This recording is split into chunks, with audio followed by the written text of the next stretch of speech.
মুরব্বীরা তো সতর্ক হয়ে যায়, বয়স 40 পার দিলেই সতর্ক। কথা কি ভুল বললাম? বয়স 40 পার দিলেই মানুষ সতর্ক, 40-এর আগে খুব দাফাদাফি। 40 না আসা পর্যন্ত কারোর এই বিবেক কাজ করে না যে আমাকে মরতে হবে, অথচ মারা যায় মানুষ। বাবার কাঁধে সন্তানের লাশ ওঠে না, দাদার কাঁধে নাতির লাশ ওঠে না, অথচ মানুষের 40 বছর না আসলে মানুষের হুঁশ ফেরে না। যুবক ভাইরা এমন ভাবে চলাফেরা করে যেন মনে হয় তার বাপ দাদার দুনিয়াতে বসবাস করে। আজকে যুবক ভাইদের দিকে তাকালে এত খারাপ লাগে, মনে হয় যে তাদের বাপ দাদার ভিটা বাড়িতে, তার বাপ দাদার পৃথিবী, মালিকানা পৃথিবীতে তারা বসবাস করে, তাদের কোনোদিন মৃত্যু হবে না। এমন ভাবে যুবকদের চলাফেরা। বক্তব্য যদি দেই তাহলে অধিকাংশ বক্তব্য যুবক আর যুবতীদের বিরুদ্ধে চলে যাবে, নারীদের বিরুদ্ধে চলে যাবে, যুবকদের বিরুদ্ধে চলে যাবে। আলোচনা করলে তো বিশেষ করে মা বোনরা আমাদের উপরে বেশি ক্ষিপ্ত হয়, আমাদের উপরে বেশি ক্ষিপ্ত হয়, বলে যে হুজুররা শুধু নারীদের বিরুদ্ধে বলে। আরে তোমরা যেভাবে চলো, তোমাদের চায় চলনের অবস্থা অনুযায়ী আমরা যদি হাদিস কোরআন থেকে আলোচনা করি তাহলে প্রথম থেকে লাস্ট পর্যন্ত সবই তোমাদের বিরুদ্ধে চলে যায়। কেন যায়? তোমরা সেভাবে চলো বলেই তো যায়। যুবক ভাইরা যদি আজকে যদি কোরআন হাদিস মেনে চলতো, টাকনুর উপরে কাপড় পরতো, আজান হলে সালাত আদায় করতো, মদের আড্ডায় না যেত, জুয়ার আড্ডায় না যেত, কিরাম বোর্ড খেলার ওখানে যদি গিয়ে আঙ্গুল দিয়ে টুকা দিয়ে কিরাম না খেলতো, যুবক ভাইয়ের যদি ভালোবাসাটা মসজিদের সাথে, ইমানদারদের সাথে যদি উঠতো, তাহলে আমার কি বড় বড় আলেম যেই হোক, যত বক্তব্য দেখ, সারা কোরআন থেকে দেখ, সারা হাদিস থেকে দেখ, আপনার বিরুদ্ধে যাবে না। তখন ভালো লাগবে আপনার বিরুদ্ধে গেলে রেগে যান। এই যে আজকে আমার আরেকটা প্রোগ্রাম আছে আমাদের পার্শ্ববর্তী চাটমোহরে, মাগরিব থেকে এশা পর্যন্ত ইসলামিক হালাকা, এশা থেকে আবার রাত 10টা পর্যন্ত শহীদুল্লাহ বিন রহমাতুল্লাহ হাফিজুল্লাহ ভাইজান আলোচনা করবেন চাটমোহরে।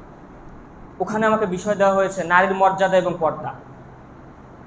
তো যতগুলি হাদিস চর্চা করেছি, চিন্তা করলাম যে যতগুলো হাদিস চর্চা করেছি, ওয়াল্লাহি আল্লাহর কসম, ওয়াল্লাহি আল্লাহর কসম, ওয়াল্লাহি আল্লাহর কসম, যতগুলি হাদিস চর্চা করেছি অধিকাংশ হাদিস বর্তমান সমাজের নারীদের বিরুদ্ধে দাঁড়াবে। অথচ আমাকে আগেই হুঁশিয়ার করে দিয়েছে জিহাদ নামের এক ভাই, আল্লাহ আমি যদি মিথ্যা কথা বলি, আমাকে বলল যে ভাইজান এর আগে একবার এক শাইখকে নিয়ে এসেছিলাম, যত বলেছে খালি মহিলাদের বিরুদ্ধে, মহিলারা তো খেপে গিয়েছে, তো আপনি একটু মানে মিলিয়ে বলিয়েন যেন তারা রাগান্বিত না হয়, একটু ছাড় দিয়ে বলেন। কিন্তু আমার তো আলহামদুলিল্লাহ আমার মুখে কোনো ছাড় আসে না। আমি যেখানে বক্তব্য দিই, আমার মুখে আজকে 3 বছর হলো বক্তব্য দিই, কোনোদিন কাউকে ছাড় দিয়ে কথা বলিনি। ওই জিহাদ ভাইদের এলাকায় একটা মসজিদে গিয়েছিলাম, তালিমি বৈঠকে দাওয়াত করেছিল গত বছর। ওই মসজিদের ইমাম মানে অর্ধেক সুন্নাত মানবে, অর্ধেক মানবে না, মানে দাঁড়িয়ে খুতবা দিবে কিন্তু জোরে আমিন বলবে না, বুকে হাত বাঁধবে কিন্তু ওই রফেলে দেন করবে না, এমন। তো আমাকে আগে একটু কানে দিয়ে দিয়েছে, তো হুজুরও বসেছিল, বক্তব্য করতেছিলাম, উনি তো আমার উস্তাদের সমতুল্য। আমি যদি ভুল বলতাম আমাকে ধরে দিতে পারতো, কিন্তু তিনি ধরে না দিয়ে কিছুক্ষণ পরে যখন বলতে লাগলাম তখন উঠে গিয়ে বাইরে দিয়ে হাঁটাহাঁটি করল। আল্লাহর কসম যদি মিথ্যা বলি আল্লাহ আমাকে শাস্তি দেবে। এই হলো আমার অবস্থা, আমাদের অবস্থা। যারা সালাফি মানহাজ, যারা সঠিক আকীদা লালন করে, তারা দুনিয়ার চিন্তা, টাকা পয়সার চিন্তা করে না, সঠিক বার্তা মানুষের কাছে পৌঁছাবে, এটাই তাদের মূল লক্ষ্য। সম্মানিত উপস্থিতি, যে কথা বলছিলাম যে আল্লাহ রাসূল বলছেন যে 3 শ্রেণীর ব্যক্তিকে আল্লাহ তাআলা কিয়ামতের দিন তাকাবেন না, তাদের দিকে করুণার দৃষ্টি দিবেন না, তাদের সাথে কথাও বলবেন না, তাদের কোনো হিসাবও নেবেন না, তাদের বিনা হিসাবে জাহান্নাম চলে যাবে। তার 1 নাম্বার হলো টাকনুর নিচে কাপড় পরিধানকারী, 2 নাম্বার হলো অল মান্নানুন, যে কি করে অনুগ্রহ করে আবার প্রকাশ করে। মানে আপনি আজকে আপনার ভাইকে উপকার করলেন, 10 দিন পরে গিয়ে এই উপকারের কি করলেন, আবার খুঁটা দিলেন, যারে ওই দিন যদি তোকে আমি ওই 2000 টাকা না দেই তাহলে তো তুই না খায়ে মরিস। কথা কি ভুল বললাম? এরকম লোক আমাদের সমাজে মনে হয় নাই? আছে? কথা বলতে হবে আমার আলোচনার সময়, আছে না নাই? আছে।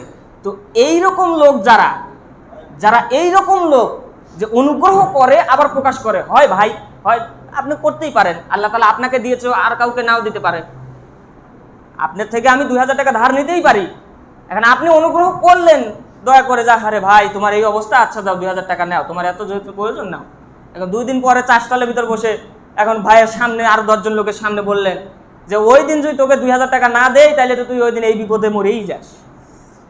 10 জন মানুষের সামনে তাকে ছোট করলেন, তাকে খোঁটা দিয়ে কথা বললেন, অনুগ্রহ করে প্রকাশ করলেন আপনি আবার। এই ব্যক্তি এত নির্লজ্জ আল্লাহর কাছে, এই ব্যক্তি এত নির্লজ্জ আল্লাহর কাছে যে আল্লাহ তাআলা কিয়ামতের মাঠে এর সাথে কথাই বলবেন না। তাহলে অনুগ্রহ করে যদি প্রকাশ করার উদ্দেশ্য আপনার অন্তরে থাকে, তাহলে ওই অনুগ্রহ করিয়েন না। তবু আল্লাহ তাআলার সামনে গিয়ে তো কথাটা বলতে পারবেন আল্লাহর সাথে। আর অনুগ্রহ করে যদি প্রকাশ করেন, তাহলে আল্লাহ তাআলা আপনার কাছে কি করবেন না, আপনার সাথে কথাই বলবেন না। তবে ক্ষমা চেয়ে নিলে আল্লাহ তাআলা ক্ষমা করার মালিক, আল্লাহ ক্ষমা করবে।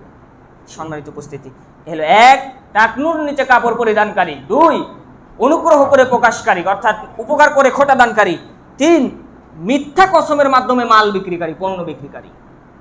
মিথ্যা কসমের মাধ্যমে যারা ব্যবসা বাণিজ্য করে, যে ব্যবসায়ী হোক, যারা বিজনেসম্যান, তাদের ভিতরে একটা কমন বৈশিষ্ট্য, তারা হলো মিথ্যা কথা বলে কথায় কথায়। যদি দেখতে চান তাহলে এইভাবে ব্যবসা প্রতিষ্ঠানের নাম ধরে বলা যদিও উচিত না, আপনি একটু যারা যে গরুর ব্যবসা করে, গরু ছাগলের অর্থাৎ যাদের যে দালাল বলা হয়, ব্যাপারী বলা হয়, এদের সাথে একটা ঘন্টা ঘুরিয়েন। আমি ঘুরেছি এদের সাথে, আমার বাড়ির গরু ছাগল ছিল, এখন নাই। তো আমি যখন আব্বুর সাথে হাটে গিয়েছি বেরোতে, আমি দেখেছি এরা এত মিথ্যা কথা বলে, সেকেন্ডে সেকেন্ডে যা বলার বাইরে, সেকেন্ডে সেকেন্ডে। তো এরা তো আছেই। ব্যবসা প্রতিষ্ঠানে যারা দোকানদারি করে, যারা বিভিন্ন ব্যবসা বাণিজ্য করে, বিভিন্ন ব্যবসা বাণিজ্য হতে পারে, এই ব্যবসা বাণিজ্যের ভিতরে যারা মিথ্যা কসম করে, আল্লাহ তাআলা কিয়ামতের দিন এদের সাথে কি করবেন না, দেখাও দিবেন না, কথাও বলবেন না, করুণার দৃষ্টিও দিবেন না, তার দিকে তাকাবেনও না, বিনা হিসাবে জাহান্নাম। এই কথা কি আমার কথা না, এই কথা হলো রাসূল সাল্লাল্লাহু আলাইহি ওয়াসাল্লামের কথা, যার কথা মিথ্যা হওয়ার 1% নাই। এটা হবেই হবে, আজ হোক কাল হোক, আপনার হবেই। সম্মানিত উপস্থিতি, এজন্য মিথ্যা কসম দিয়ে পণ্য বিক্রি করবেন না। যারা ব্যবসা বাণিজ্য করেন, সত্য কথা বলেন।